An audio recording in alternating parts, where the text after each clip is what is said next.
हमने एक new file create किया है और हम एक प्रोग्राम लिखते हैं हैश इंक्लूड आईओ स्ट्रीम। पहले मैंने ये लाइब्रेरी डिस्कस किया है, प्रोग्राम सिंटैक्स सब कुछ, स्ट्रक्चर मैंने फर्स्ट वीडियो में डिस्कस किया है। अगर आपने नहीं देखा तो पहली वीडियो आप देखो, बहुत कुछ सीखने को मिलेगा। इंक्लूड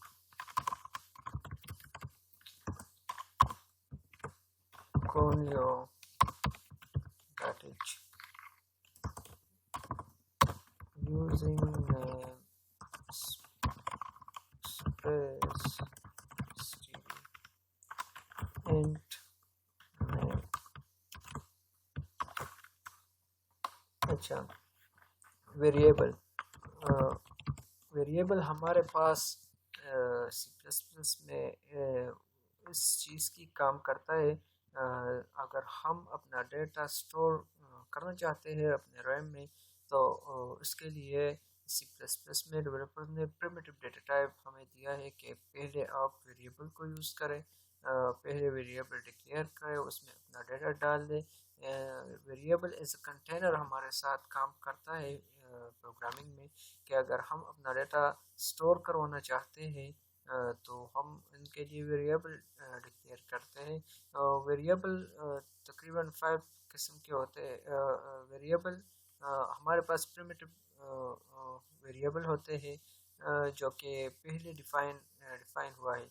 तो इसमें पहले जो वेरिएबल है वो एंड है, जो कि इंटीजर डेटा हमारे साथ स्टोर करता है, like 1 2 3 4 up to so on. ये हमारे पास इंटीजर डेटा स्टोर करता है वेरिएबल। ये एक ऐसा कंटेनर बनाता है ताकि हम उसमें डिजिट्स डेटा हम इसमें स्टोर करें। और इनकी साइज़ जो है वो तकरीबन 32,676 से लेकर 32,777 ये डेटा हमारे पास इतना डेटा हमारे पास स्टोर करता है ये इंटीजर। तो ये इंटीजर डेटा के लिए हमारे पास यूज़ होता है। इसके बाद जो है वो करेक्टर इंटीजर आता है, जो कि पहले से डिफाइन होता है, डेवलपर ने इनकी बैक एंड कोड की है और इसमें हम डेटा स्टोर कर सकते हैं। तो करेक्टर में हम एक बिट की डेटा हम स्टोर कर सकते हैं, जो कि हम स्टोर कर सकते हैं, और एनी करेक्टर हम अगर स्टोर करना चाहते हैं तो इसी करेक्टर में हम स्टोर कर सकते हैं, करेक्टर वेरिएबल में। और इसके बाद जो है फ्लोट एक ऐसा डेटा टाइप है हमारे पास, इसको डेटा टाइप भी कहते हैं वेरिएबल। तो दरअसल में अगर हम डिक्लेरेशन करें वेरिएबल की, तो उसके बाद हमारे पास वेरिएबल बनता है। आइडेंटिफायर हम दे दे एक डेटा टाइप को, तो वो हमारे पास वेरिएबल बनता है। इसको अभी डेटा टाइप कहते हैं। ये हमारे पास एक किस्म का डेटा है जिसमें हम डेसिमल फॉर्म में डेटा हम स्टोर कर सकते हैं, लाइक 3.0 और 4 पॉइंट समथिंग। ये हमारे पास इसी तरह डेटा स्टोर करता है। और इसके बाद जो है फ्लोट के बाद लॉन्ग हमारे पास है। लॉन्ग हमारे पास जो डेटा स्टोर करता है वो भी डेसिमल फॉर्म में और इंटीजर फॉर्म में। और लॉन्ग थोड़ा ज़्यादा साइज होता है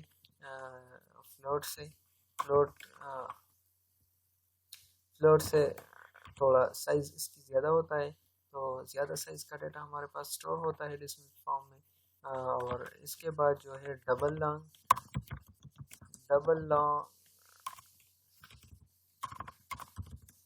लॉन्ग है, तो ये भी हमारे पास कुछ और ज़्यादा वैल्यू हमारे पास स्टोर कर सकता है लॉन्ग से ज़्यादा। तो ये भी डेसिमल फॉर्म में, इंटीजर फॉर्म में हम स्टोर कर सकते हैं। अच्छा, और इसके बाद जो है हमारे पास आता है स्ट्रिंग डेटा टाइप। ये एक ऐसा डेटा टाइप है जो हमारे पास स्ट्रिंग डेटा स्टोर कर सकता है। इसकी सिंटैक्स कुछ इस तरह है, हम इसमें जितना भी जितना भी डेटा स्टोर करवाना चाहते हैं, इसकी साइज़ बहुत ज़्यादा है, तो हम उसमें स्टोर कर सकते हैं। इंटीजर डेटा भी स्टोर कर सकते हैं, लेकिन कोटेशन के अंदर डबल डॉट्स जो है, डबल कोट्स, इनको कोट्स कहते हैं, डबल कोटेशन। तो इनके अंदर हम वो डेटा स्टोर कर सकते हैं जितना डेटा हम स्टोर करवाना चाहते हैं, और जिस तरह टाइप का डेटा हम स्टोर करवाना चाहते हैं। तो ये कुछ हमारे पास डेटा टाइप्स के, और आखिर में एक और डेटा टाइप हमारे पास है जो कि बूलियन डेटा टाइप है। बूलियन ये डेटा टाइप जो है वो हमारे पास ट्रू फॉल्स का डेटा स्टोर करता है। लाइक इनका जो ट्रू और फॉल्स का जो कोड है वो 1 और 0, ये ओनली 1 और 0 के फॉर्म में डेटा हमारे पास स्टोर करता है। तो ये इसके लिए यूज़ होता है। तो ये हमारे पास कुछ डेटा टाइप्स मौजूद है, प्रिमिटिव डेटा टाइप्स हम इसे कहते हैं। तो हम प्रोग्राम में ये यूज़ करते हैं जब अगर हम अपने डेटा को स्टोर करवाना पड़े अपने रैम में, तो इन डेटा टाइप का हम यूज़ करते हैं। अच्छा, अब हम इस डेटा को यूज़ करते हैं, डेटा टाइप्स को यूज़ करते हैं। हम एक डेटा टाइप बनाते हैं, फॉर एग्जांपल हम फर्स्ट नंबर, हमने एक ये है data type, integer data type. हमने एक आइडेंटिफायर दिया है। आइडेंटिफायर आप कोई भी नेम दे सकते हो, फर्स्ट नंबर दे सकते हो, second number, third, any number. अगर एनी आइडेंटिफायर अपनी पहचान के लिए एक स्ट्रिंग दे सकते हो, नाम दे सकते हो। ये आपका वेरिएबल बना हुआ है, बन गया है। तो आप इसमें डेटा स्टोर कर सकते हो। फर्स्ट नंबर में आप जब आप यही नाम आपने दिया, तो वो नाम यहाँ पर भी आपको देना पड़ेगा, क्योंकि अगर ये स्ट्रिंग और ये चेंज हो तो फिर ये अलग सा एक आइडेंटिफायर है, ये इनको टारगेट नहीं करेगा। तो ये एरर भी दे सकता है कंपाइलर अगर आपने नहीं बनाया हो।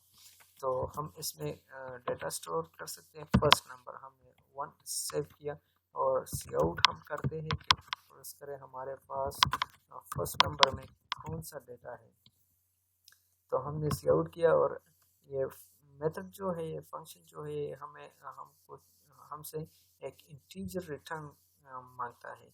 तो हम रिटर्न भी देंगे ताकि इनको रिटर्न टाइप मिले, डेटा मिले, और ये हमारा सारा प्रोग्राम रन करे। तो हमने ये लिखा है कि पहले ये सेव मांगेगा, हमने कंपाइल किया और रन पे क्लिक किया है। तो हम इसी फाइल को सेव करेंगे। अच्छा, हमने 2 cpp किया है, ये रन हो जाएगा अगर कुछ एरर मौजूद ना हो। अगर बीच में एरर आए तो कंपाइलर रन नहीं होगा, कंपाइलर एरर देगा। तो ये क्या दिया हमको, ये हमें दिया है कि 1 इस फर्स्ट नंबर में हमारे पास जो मौजूद है, वो हमने इसी वेरिएबल को 1 नंबर असाइन किया है। ये जो है ये असाइन ऑपरेटर है, इसी के ज़रिए हम एक नंबर, एक डेटा हम वेरिएबल में स्टोर कर सकते हैं। तो ये वेरिएबल हमने बनाया है जिसमें हमने डेटा स्टोर किया है। इसी स्टेटमेंट को जब हमने वेरिएबल बनाया है, तो इसी स्टेटमेंट को हम कहते हैं वेरिएबल डिक्लेरेशन।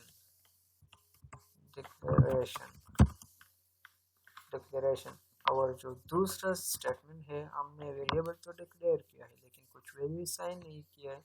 तो हमने अभी इनिशियलाइज किया है 1 से इस वेरिएबल को, तो हम इसे कहते हैं वेरिएबल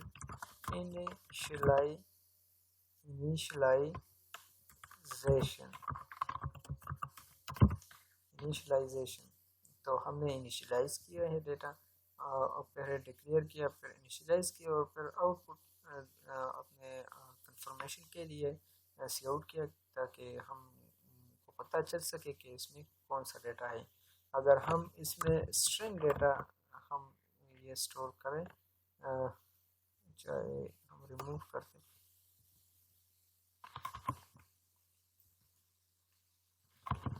अगर हम इसको स्ट्रिंग डेटा दे दें तो कंपाइलर हमें एरर देगा। क्यों एरर देगा? क्योंकि ये कहेगा error average conversion from const character to end. ये कन्वर्जन कास्ट आपको कास्ट करना पड़ेगा। अगर आप स्ट्रिंग डेटा इंटीजर को दे रहे हो, एक दूसरे डेटा टाइप आप किसी और टाइप को देते हो, तो फिर आपको कास्ट करना पड़ेगा इनको, उस डेटा को कन्वर्ट करना पड़ेगा इंटीजर पे, तो ये एरर देगा। तो इसलिए हम स्ट्रिंग डेटा नहीं यूज़ कर सकते। हम इंटीजर डेटा इंटीजर वेरिएबल में डाल सकते हैं। तो ये देखा, ये प्रिंट हो गया है, तो ये हमारे पास वेरिएबल बन गया है। अगर हम इंटीजर के बजाय हम फ्लोट, अच्छा इंटीजर में एक और काम बाकी है, अगर हम पॉइंट में इसे डेटा दे दें तो क्या होगा? फिर क्या होगा, रन करते हैं, आपको समझ आ जाएगी। आपने देखा पॉइंट का जो बाकी वैल्यूज है वो प्रिंट नहीं हुआ है, क्योंकि ये सिर्फ इंटीजर डेटा प्रिंट करता है। पॉइंट जब कंपाइलर आता है और डेटा टाइप में ये वैल्यू असाइन करते हैं इंटीजर में, और टाइप भी इंटीजर है, तो बाकी जो पॉइंट है कंपाइलर को समझ आती है कि ये पॉइंट के बाद जो वैल्यूज है ये इस इंटीजर में नहीं आता, तो वो लीव कर देता है। हम इसमें वैल्यू को ज़्यादा देते हैं, फर्ज करें ये वैल्यू हमने दिए है, ज़्यादा वैल्यू थी, तो ये वार्निंग भी देगा, वार्निंग ओवरफ्लो इन्फ्लेशन, और वैल्यूज़ वो वैल्यूज़ जो हम ज़्यादा देते हमने ज़्यादा दिया है वो इसने स्किप किया है, और कुछ और वैल्यूज़ हमें दी है और वार्निंग भी दिया हुआ है, क्योंकि ये ओवरफ्लो हुआ है। आपने जो कंटेनर बनाया है वो कम था, और आपने डेटा इसमें ज़्यादा डाल दिया है, तो ज़्यादा जो डेटा था वो ओवरफ्लो हो गया है, इसलिए वो प्रिंट नहीं कर सकता। और इसके लिए हमारे पास जो है फ्लोट जो डेटा टाइप है वो हम यूज़ करते हैं ज़्यादा डेटा के लिए। तो हम रन करते हैं ऑलरेडी कंपाइल, हम पहले से इसको हम,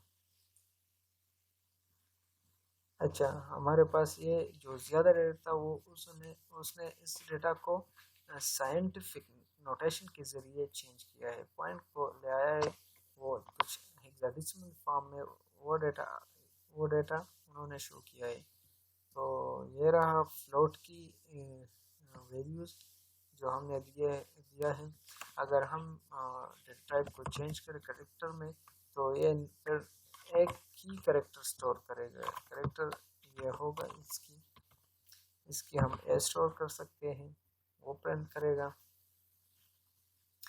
ए प्रिंट कर सकता है। अगर बी हम इसके साथ प्रिंट करें तो ये बी प्रिंट नहीं होगा, क्योंकि एक ही करेक्टर ये स्टोर करता है, बस उनको जो आखिरी वैल्यू मिले वो प्रिंट करेगा। और वार्निंग भी दिया है कि ओवरफ्लो हो गया है, तो करेक्टर इसके लिए काम आता है। और इनकी सिंटैक्स जो है वो ये है, सिंगल कोट्स, इनको सिंगल कोट्स कहते हैं। तो ये हमने, अगर सिंगल कोट्स नहीं है तो वार्निंग एरर देगा, was not declared in this scope, ये भी एरर देगा, क्योंकि डेटा टाइप एक ऐसा डेटा टाइप है जिससे syntax double quotes single quotes में एक करेक्टर आपको देना पड़ेगा, और आपने सिंगल कोट्स में नहीं दिया है, तो इसलिए ये एरर देगा।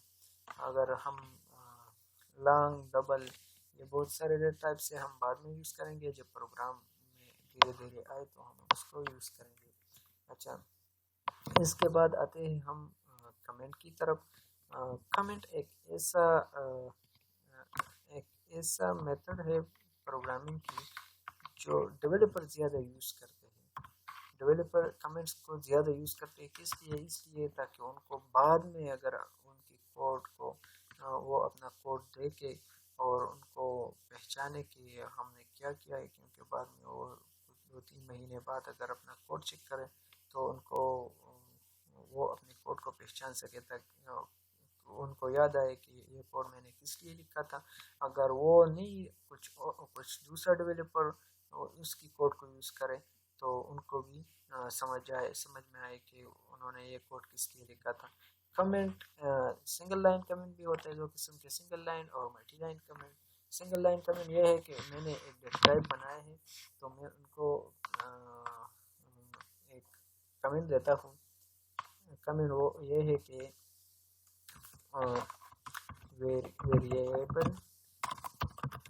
वेरिएबल डिक्लेरेशन मैंने डबल फॉरवर्ड स्लैश मैंने यूज़ किया तो ये सिंगल लाइन कमेंट हो गया है। कंपाइलर इसे रीड नहीं करेगा, इसको स्किप करेगा, बाद में जो जो प्रोग्रामिंग कोड है वो इसे एग्जीक्यूट करेगा और कमेंट्स को लीव करेगा, क्योंकि इसका मतलब ये है कि प्रोग्रामर्स के लिए है, सिर्फ उनको पहचानने के लिए, अपना कोड जानने के लिए, तो कंपाइलर से रीड नहीं करेगा। मैं रन करता हूँ, ये सिर्फ प्रिंट करेगा, बाकी जो कोड था वो उन्होंने रीड नहीं किया। कमेंट्स के लिए है। और एक मल्टी लाइन कमेंट, अगर मैं इस लाइन में लिखूँ कुछ कमेंट दे दूँ तो मैं एग्जीक्यूट करूँ या एरर देगा, क्योंकि ये कंपाइलर पहचानता नहीं क्या है, क्या चीज़ है, क्या है। तो इसके लिए हम फिर या तो दोबारा फॉरवर्ड स्लैश डाल दें, अगर नहीं हमारे पास 1000 लाइन है और हम इसे कमेंट करना चाहते हैं तो हम फिर यही इसी तरह ये जो है फॉरवर्ड स्लैश और स्टेरिक फॉरवर्ड स्लैश इनमें हम देते तो ये मल्टी लाइन कमेंट है। तो मल्टी लाइन कमेंट इसलिए यूज़ होता है कि अगर 1000 लाइन हम लिख के और उसे कमेंट करना चाहते हैं, कुछ कोड ऐसा लिख के, ताकि हम सिर्फ कोड लिख के और ये कंपाइल नहीं हम ऐसे कंपाइल नहीं करना चाहते, तो इसके लिए भी हम ये कमेंट यूज़ कर सकते हैं, मल्टी लाइन कमेंट्स। ये रहा कमेंट्स। शायद आपको वीडियो अच्छी लगी होगी और कुछ समझ में आ गया होगा। तो देखते हैं नेक्स्ट वीडियो के लिए। वीडियो को लाइक करो, शेयर करो, सब्सक्राइब करो और आ, आ, मुझे इजाज़त दे दो। अस्सलाम वालेकुम।